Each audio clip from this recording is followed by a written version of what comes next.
Di sore hari ini kita mau mempertimbangkan ya satu hal.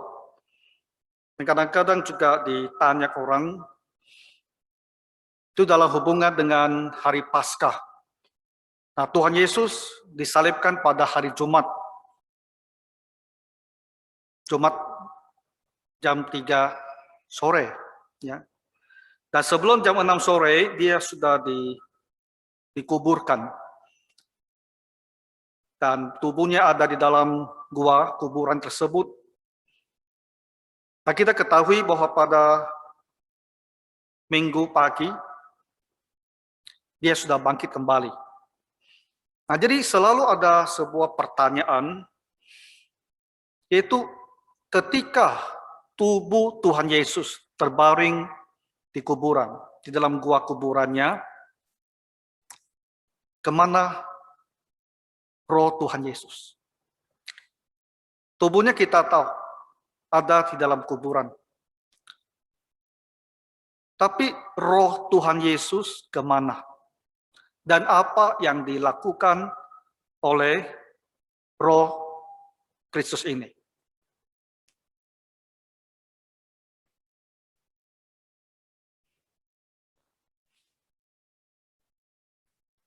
Belasan tahun lalu, isu ini menjadi sangat menghebohkan karena ada seorang pendeta, Andreas Samudra, mengatakan bahwa roh Tuhan Yesus pergi ke neraka untuk memberitakan Injil kepada orang-orang di situ, kepada roh-roh orang di situ. Dan berdasarkan pemahaman tersebut, maka diajarkan bahwa kita orang Kristen sekarang juga bisa menginjili roh-roh orang mati. Dan itu menjadi sangat menghebohkan di gereja-gereja di Indonesia. Saya ingat waktu kami masih kuliah, textbook kita ya, Teologia Sistematika, di dalamnya itu juga ada membahas isu ini. Kristus yang dalam roh, ketika mayatnya, jasadnya ada di kuburan, apa yang dia lakukan? Nah, ayat firman Tuhan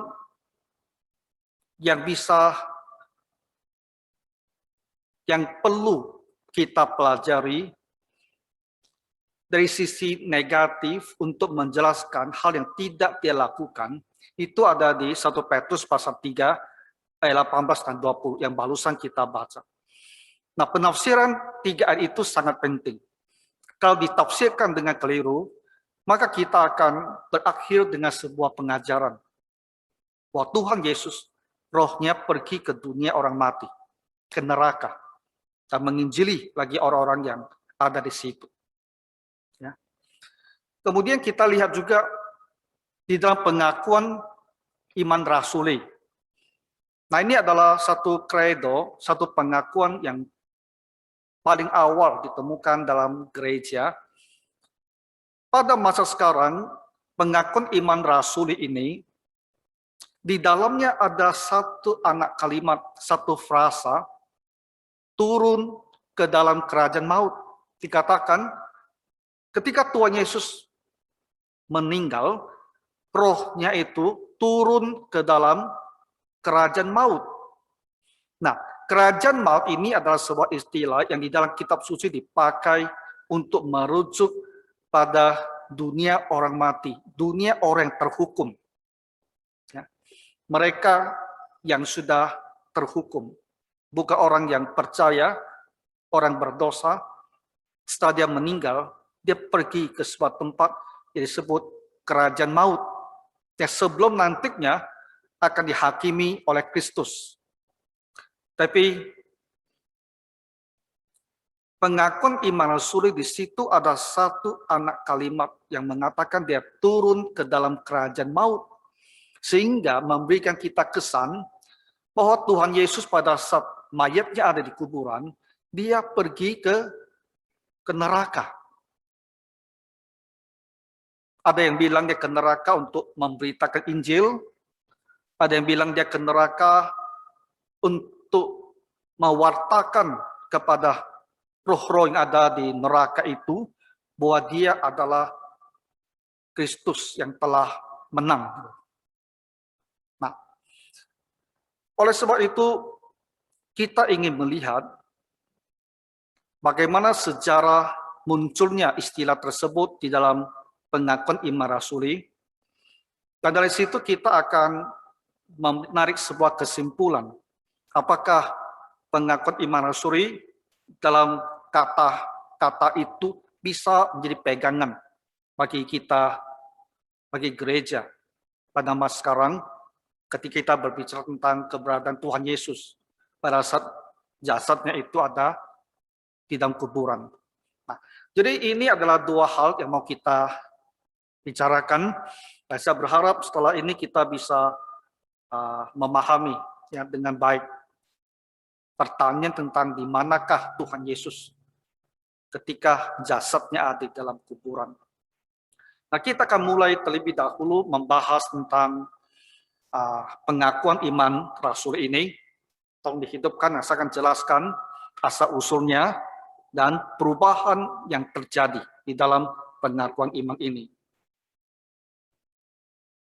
Nah, dalam bahasa Indonesia, kita sebut dia sebagai pengakuan iman rasuli.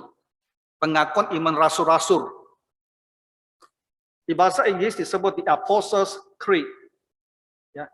Creed kadang-kadang di Indonesia kita sebut sebagai credo. Ya. Sebuah creed itu adalah sebuah formal statement of Christian belief. Sebuah pernyataan resmi tentang kepercayaan Kristen. Jadi dalam bentuk yang singkat ya, pernyataan-pernyataan pokok-pokok iman Kristen secara resmi diakui oleh gereja. Nah, itu disebut sebagai sebuah creed atau sebuah credo.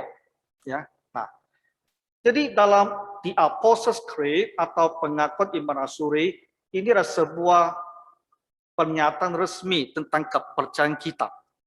Jadi gereja di mana-mana selalu menggunakan credo ini atau creed ini. Karena dia menyatakan pokok-pokok iman kita dengan kalimat-kalimat yang singkat dan padat. Ya. Nah, sekarang bagaimana asal-usul dari pengakuan iman rasuli ini?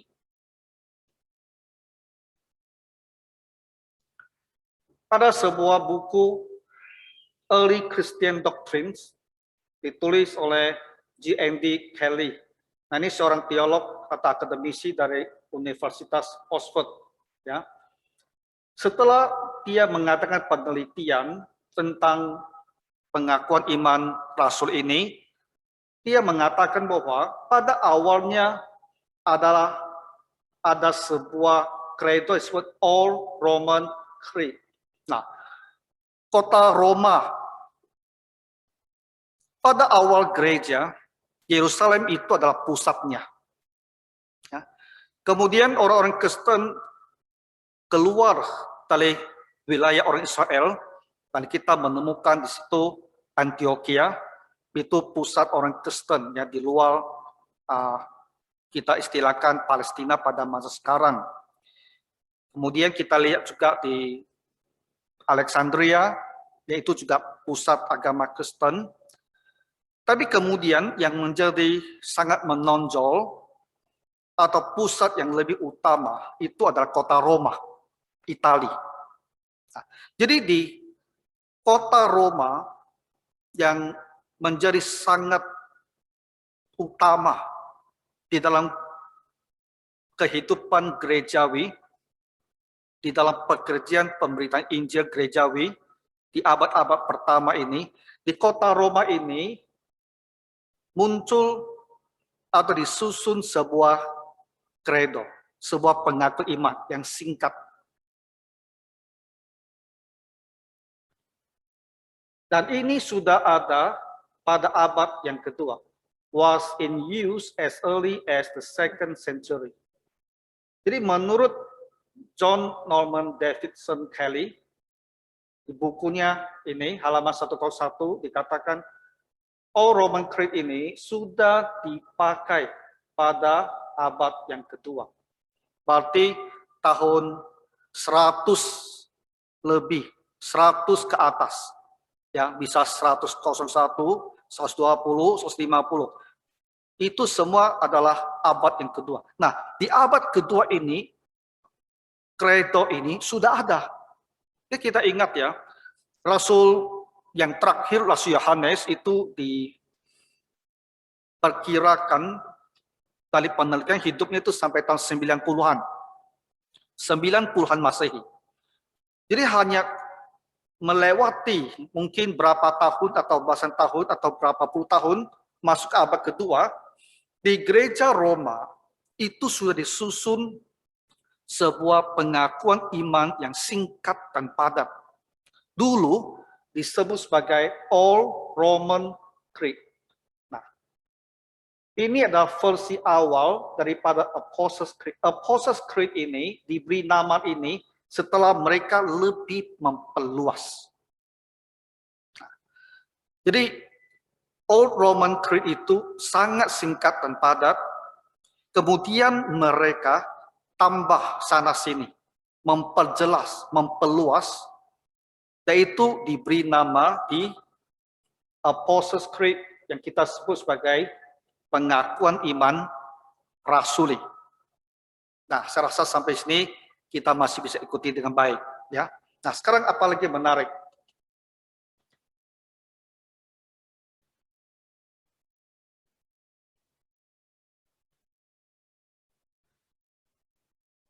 Pengakuan iman rasuli dalam bentuknya yang tertulis, ya, paling awal ditemukan dalam sebuah surat yang dikirim oleh Marcellus. Marcellus adalah seorang uskup dari Ankara, sekarang Turki, kepada Julius, uskup di Roma di tahun 341 Masehi.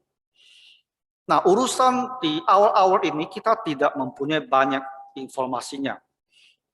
Old Roman Creed itu sudah ada di abad yang kedua. Kemudian di tahun 341 Marcellus menulis sebuah surat kepada uskup di Roma, dan di dalam suratnya ini kita menemukan susunan yang lengkap dari pengakuan iman rasuli itu.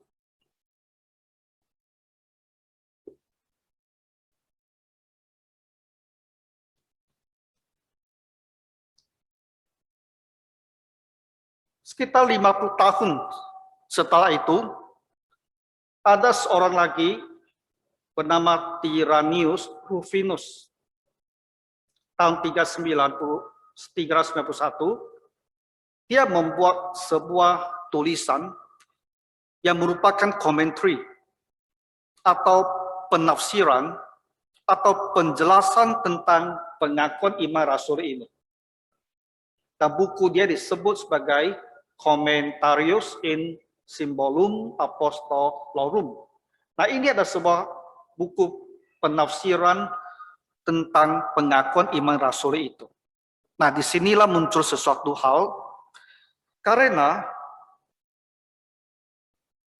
Rufinus di dalam susunan pengakuan iman rasul itu, ketika dia sampai pada kalimat tentang kematian Tuhan Yesus, dia menambahkan beberapa kata. Dan beberapa kata itu adalah He descended into hell. Dengan kata lain, sebelum tahun ini, 391, pengakuan iman rasuli yang ada itu tidak mempunyai kalimat ini. He descended into hell. Itu tidak ada. Dan kata lain, versi awal dari pengakuan iman rasuli tidak mempunyai kalimat ini.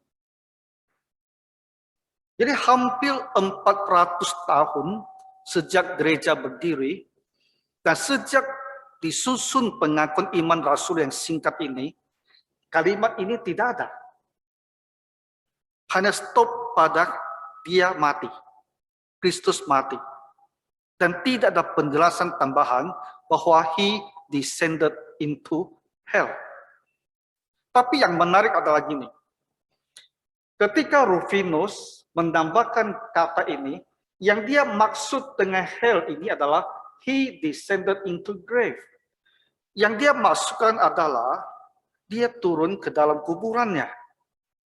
Bukan dia pergi ke neraka. Bukan dia pergi ke kerajaan maut. Tapi tahun-tahun selanjutnya, ketika susunan pengakuan iman rasuli yang ada di dalam tulisan Rufinus ini digunakan, makna daripada he descended into hell itu pelan-pelan berubah. Dan dipahami hell ini sebagai kerajaan maut. Seperti yang kita terjemahkan di dalam bahasa Indonesia.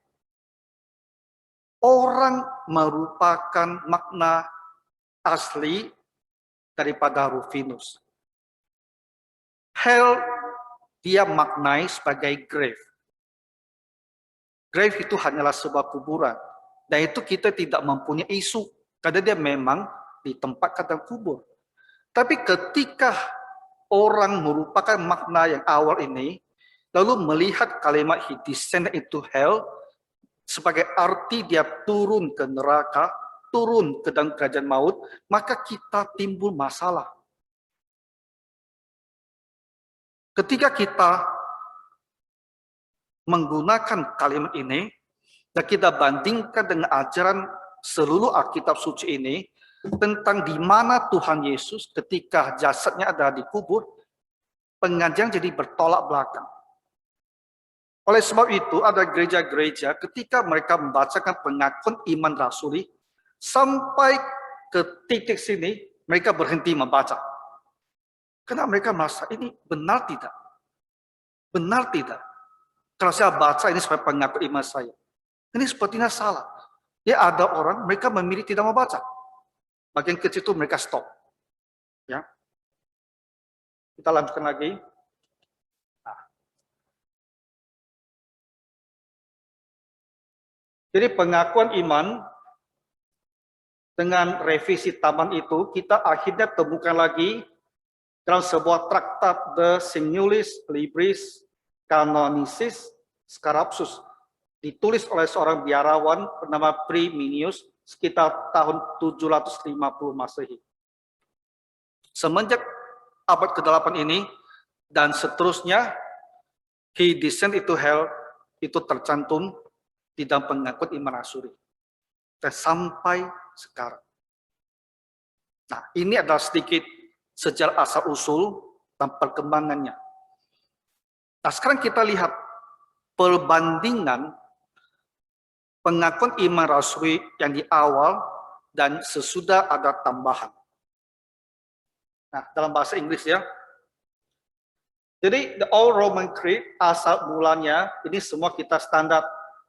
Nah, sampai kepada Tuhan Yesus, who under Pontius Pilate was crucified and buried. Tak ada penjelasan apapun. Yang di bawah Pontius Pilatus disalibkan dan dikuburkan. Tak ada penjelasan. Lalu on the third day rose again from the dead. Nah, lalu lanjut. Jadi dari kopi Old Roman Creed yang kita miliki, dia hanya sampai di sini. Tak ada he descended into hell. Sedangkan Apostle Creed mulai di abad ke-5 ke atas, kita temukan suffered under Pontius Pilate, was crucified, dead and buried, descended into hell. Nah, semua sama ke bawah. Nah, jadi dari penelitian secara arkeologis kita menemukan bahwa anak kalimat yang bermasalah ini memang adalah sebuah tambahan ke dalam pengakuan iman rasuli yang mulai dari abad yang ke-5, yang mulai dari Rufinus itu. Hanya ketika Rufinus menambahkan kalimat kecil ini, yang dia maksudkan adalah Tuhan Yesus turun ke kubur. Tetapi karena penggunaan katanya itu adalah hell, lambat laun itu bergeser maknanya. Dari kubur menjadi alam maut atau neraka. Dan disitulah kita mempunyai permasalahan dengan pengakuan iman ini. Nah, saudara-saudara sekalian, bagaimana kita mau menilai tambahan anak kalimat ia turun ke dalam kerajaan maut ini. He descended into hell ini. Kita perlu mencari tahu, ya, apakah Alkitab mengajarkan bahwa orang yang sudah meninggal, dia masih mempunyai kesempatan untuk diberitakan Injil atau tidak? Apakah orang yang sudah di neraka, dia masih mempunyai kesempatan untuk bertobat dan diselamatkan?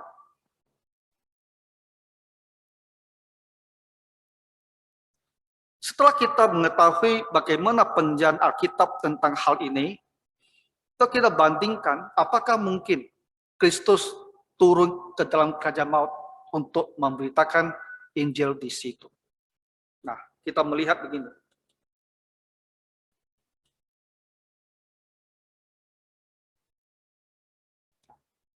Ini saya kasih satu kopi, kita bandingkan jelas ya. Di sini kosong, di sini tambahan.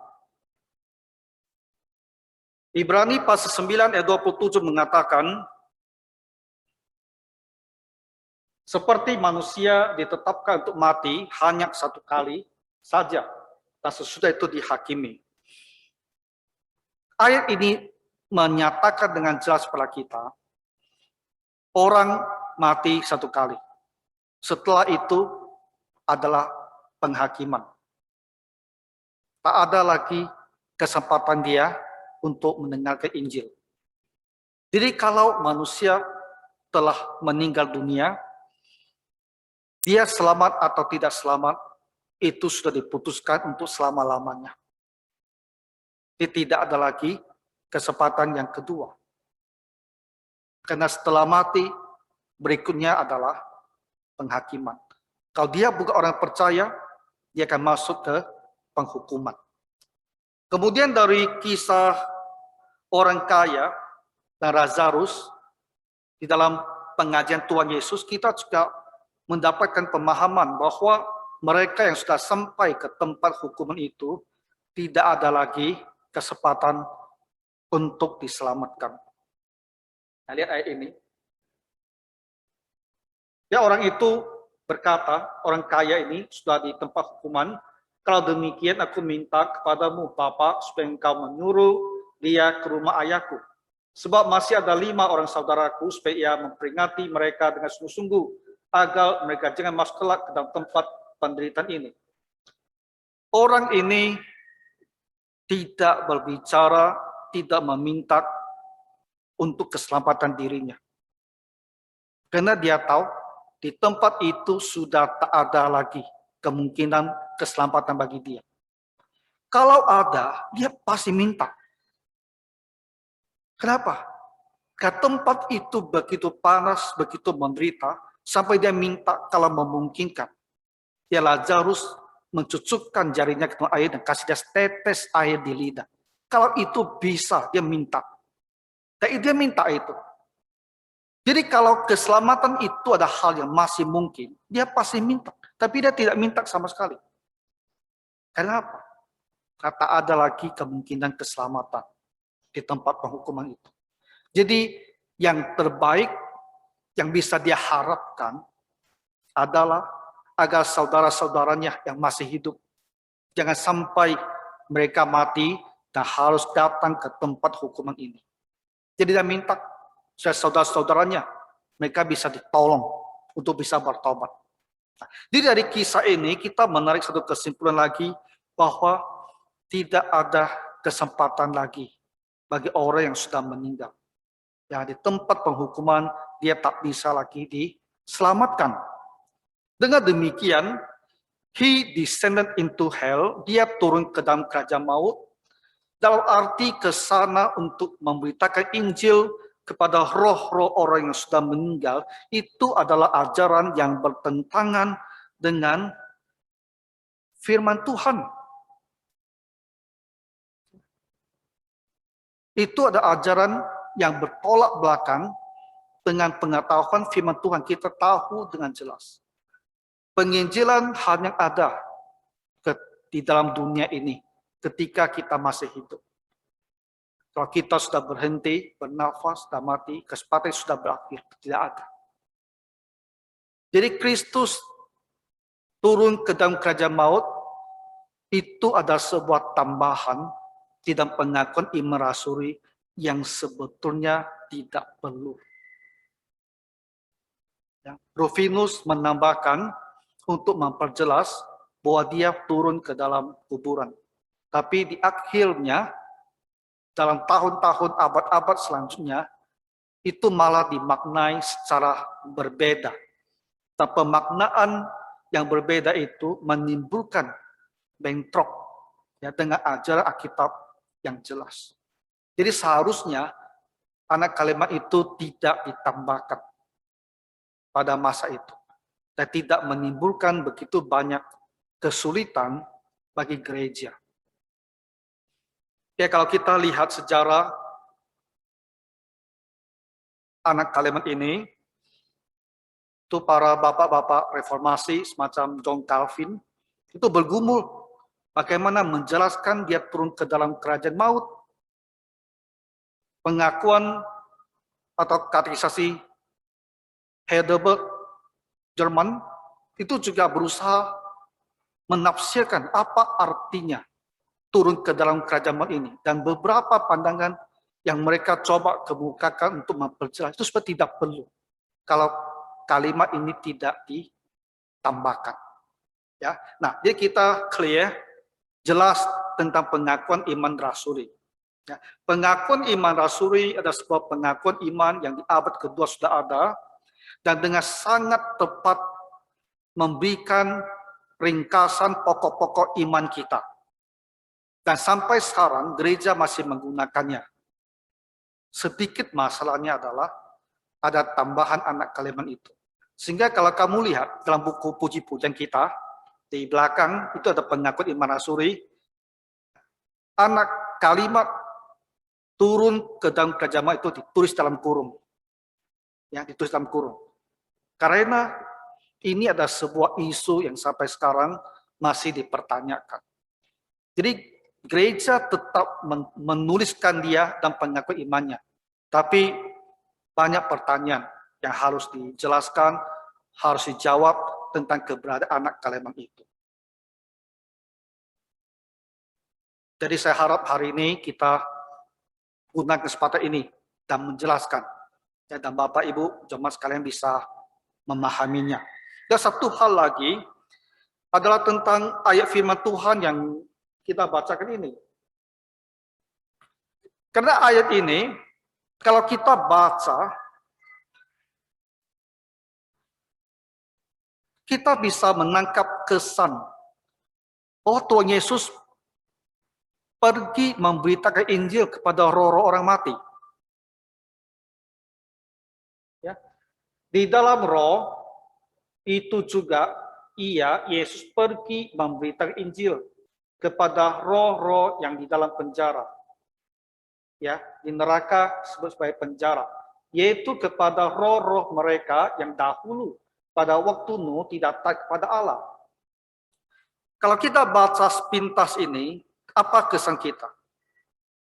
Bahwa Tuhan Yesus ketika jasadnya ada di kuburan, dia dalam bentuk roh. Ya. Nah, dalam keadaan roh ini, dia pergi memberitakan Injil kepada siapa? Roh-roh yang ada di dalam penjara. Itu roh-roh yang ada di dalam neraka. Roh-roh siapa? Katanya roh-roh orang yang pada waktu Nuh tidak mau taat. Nah, kita tahu pada waktu Nabi Nuh mendapatkan firman dari Tuhan bahwa dunia akan dihukum dan dia disuruh membuat sebuah batra, maka selama dia membangun batra itu, dia memberitakan kepada orang situ bahwa hukuman akan datang. Mereka harus bertobat. Itulah berita Injil untuk mereka. Mereka harus bertobat kepada Tuhan. Tapi karena mereka, orang-orang itu tidak mau bertobat, mereka mati binasa. Mereka ke tempat penjara, ke tempat neraka.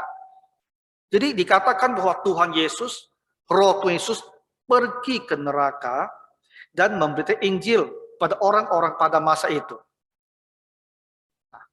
Ajaran ini langsung bertolak belakang dengan firman Tuhan jelas, yang tadi sudah saya katakan. Orang yang meninggal tak punya second chance, tak punya kesempatan lain. Jadi untuk mengatakan Tuhan Yesus pergi lagi ke neraka, memberitakan Injil kepada roh-roh orang-orang yang sejaman dengan Nabi Nuh, itu membuat mereka itu mempunyai kesempatan untuk bertobat dan diselamatkan. Dan langsung bertolak belakang dengan ajaran firman Tuhan yang jelas. Ya lagi pula kita pertanyakan, kalau sebenarnya memang dia pergi, kenapa hanya kepada roh-roh mereka yang hidup pada zaman Nabi Nuh? Bagaimana roh-roh orang hidup pada zaman sebelum Nabi Nuh? Dan roh-roh mereka yang tidak percaya setelah zaman Nabi Nuh? Kenapa tidak juga kepada orang-orang ini?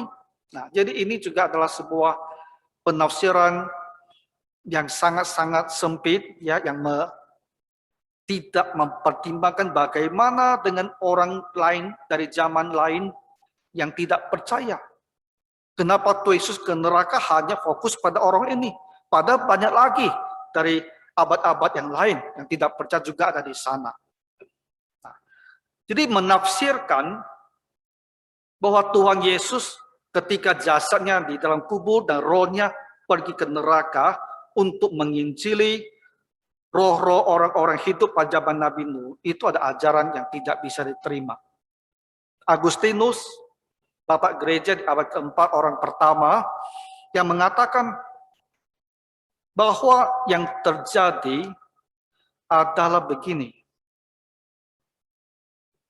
Kristus, roh Kristus, bekerja di dalam diri Nabi Nuh. Dan melalui Nabi Nuh itulah roh Kristus pada saat itu memberitakan Injil kepada orang-orang yang hidup pada zaman Nabi Nuh. Nah, itu Agustinus, orang pertama yang memberikan pemahaman demikian. Ya.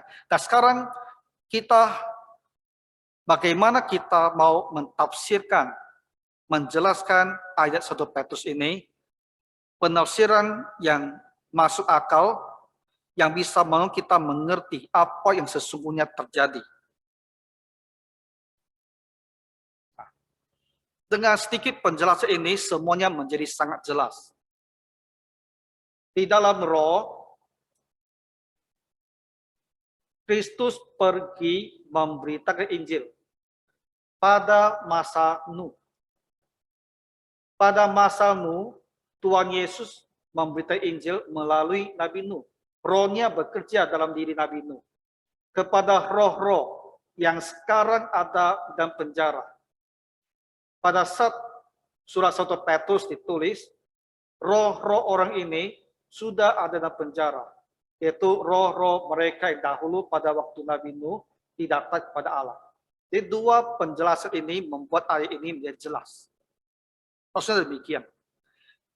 Roh Tuhan Yesus pada masa Nabi Nuh, ya, melalui Nabi Nuh, dia beritakan Injil kepada orang-orang di situ. Yang pada saat Petrus berbicara tentang hal tersebut, mereka itu adalah roh-roh yang sudah di dalam penjara. Jadi sama sekali waktu Tuhan Yesus mayatnya, jasadnya dan kuburan, sama sekali rohnya tidak pergi kepada neraka, tidak.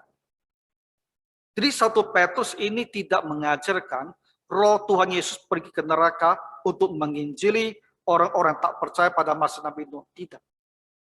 Tapi Petrus berkata, pada saat Nabi Nuh memberitakan Injil, dia itu didorong, digerakkan oleh roh Tuhan Yesus. Tapi orang-orang itu tidak percaya, sehingga mereka jadi orang terhukum. Nah, saat Petrus menulis surat itu, orang-orang ini, roh-roh mereka itu ada di dalam penjara. Bisa ikuti? Ini sudah pernah saya khotbahkan ya, di kita ini. Lalu pertanyaan terakhir adalah, kalau Kristus rohnya tidak pergi ke neraka, lalu dia pergi kemana? Roh Tuhan Yesus, sebelum dia bangkit kembali, rohnya ada pergi kemana?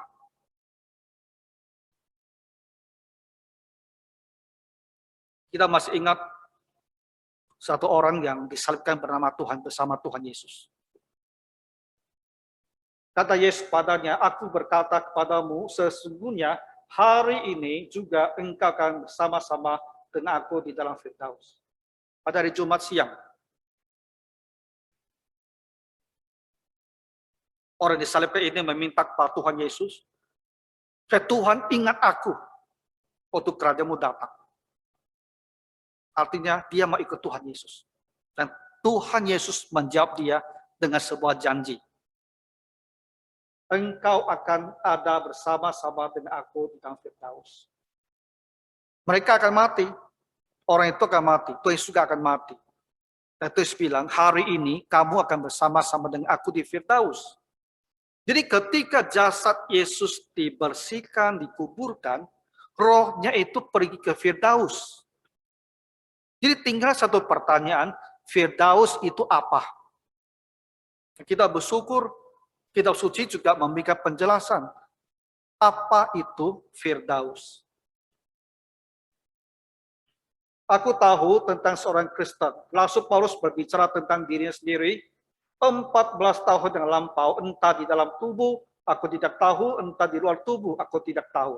Ada satu pengalaman yang Rasul Paulus sendiri pun tak bisa menjelaskan apakah benar-benar dia dalam tubuhnya mengalaminya atau roh dalam dirinya itu keluar dari tubuhnya dan mengalami peristiwa tersebut. Dia bilang aku tidak bisa pasti. Tapi Allah yang mengetahuinya. Orang itu tiba-tiba diangkat ke tingkat yang ketiga dari surga. Dia bilang dirinya sendiri tiba-tiba diangkat ke tingkat yang ketiga dari surga. Nah, dalam pemahaman kitab suci, surga itu disebut 3 tingkat. Dan arti apa? Pertama, tingkat pertama itu angkasa. Angkasa kita. Itu disebut surga tingkat 1. Lalu naik ke atas, bintang-bintang di atas. Itu disebut surga tingkat kedua. Lalu di atasnya lagi, di dunia, di dimensi roh, disebut tingkat 3 surga. Nah, sekarang kita lihat satu ayat lagi. Ia tiba-tiba diangkat ke Firdaus. Dan ia mendengar kata-kata yang tidak terkatakan, yang tidak boleh diucapkan oleh manusia. Nah, tadi dia mengatakan dia diangkat ke tingkat ketiga dari surga, dan dia bilang ia ditingkat ke Firdaus. Maka dua ayat ini memberikan kita sebuah konfirmasi.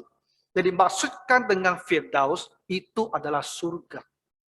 Jadi ketika jasad tubuh Tuhan Yesus ada dalam kuburan, rohnya tidak ke neraka. Rohnya tidak turun ke alam maut. Atau kerajaan maut. Rohnya itu naik ke surga. Jadi pertanyaan kita saya harap bisa dijawab. Ya. Ketika tubuh Tuhan Yesus ada dalam kubur, di mana rohnya berada? Apa yang dia lakukan? Rohnya ada di surga, bukan di neraka, bukan di kerajaan maut.